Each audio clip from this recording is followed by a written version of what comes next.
What's the meaning of calorific?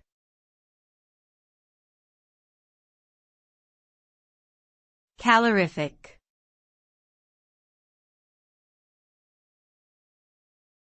Calorific.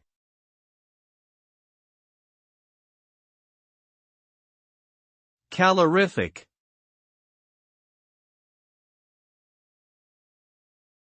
Calorific.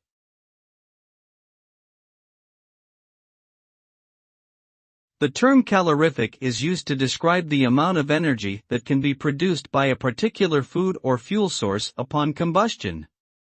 It represents the heat energy released when a substance undergoes complete combustion with oxygen. The calorific value of a substance is typically measured in units of kilojoules per gram or per mole. In the context of nutrition, the calorific value of food is an important factor in determining its potential to provide energy for the body. A higher calorific value generally means that a food contains more calories and provides more energy when consumed.